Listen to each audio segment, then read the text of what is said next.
Oke, Assalamualaikum warahmatullahi wabarakatuh. Perkenalkan, nama saya Muhammad Rafa dari kelas 12 TKJA.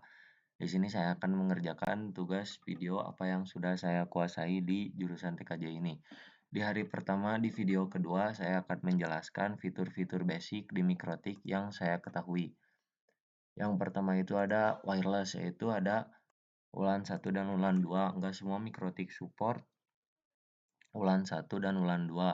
Dan untuk penjelasan singkat, intinya ulan 1 itu untuk frekuensi 2 GHz dan ulan 2 untuk 5 GHz. Dan untuk security profiles itu untuk password si SSID-nya.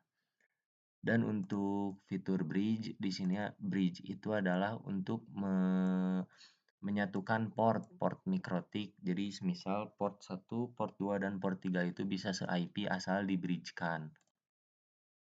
Dan untuk fitur IP address di sini untuk menambahkan IP address.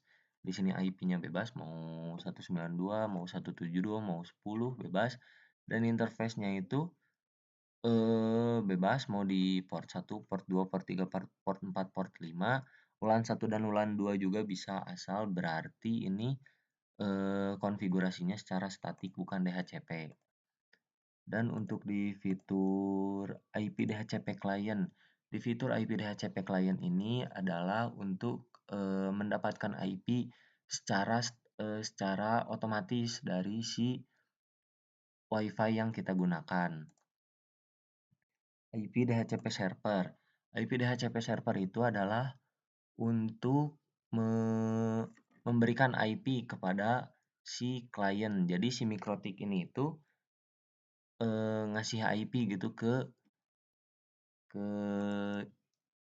ya pokoknya yang nyambung ke si mikrotik ini. IP DNS. IP DNS itu biasanya itu nyambung ke 8888, yaitu port Google, agar si mikrotik dan kliennya itu bisa internetan gitu intinya mah. Dan untuk firewall ini sangat penting. Intinya itu firewall itu sangat penting, mau blokir suatu web, mau ada jaringan gitu. Ini sangat penting apalagi di NAT ya. Terus IP IP neighbor ini juga lumayan penting kalau kita routing. Jadi si mikrotik ini tuh bisa lihat gitu IP si tetangganya atau IP yang saling berhubungan sama mikrotik ini.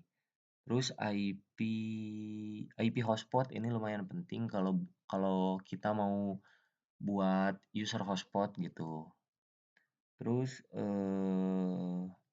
queue juga lumayan penting kalau kita mau membandwidth gitu. Jadi kita itu bisa mengatur kecepatannya gitu. Jadi di sini juga ada contohnya nih.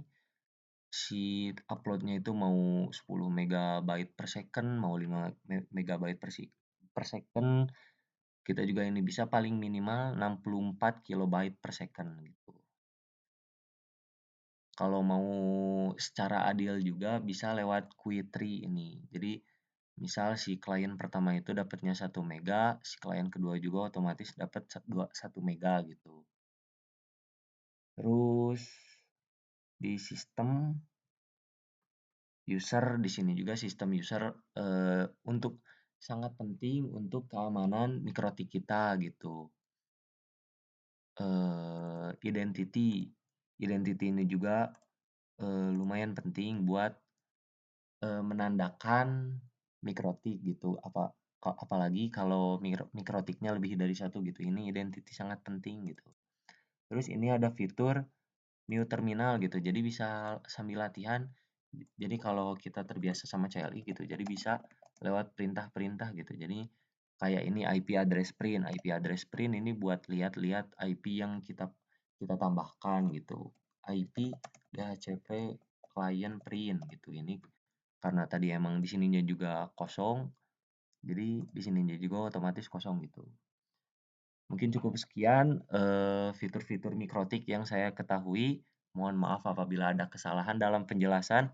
Wassalamualaikum warahmatullahi wabarakatuh.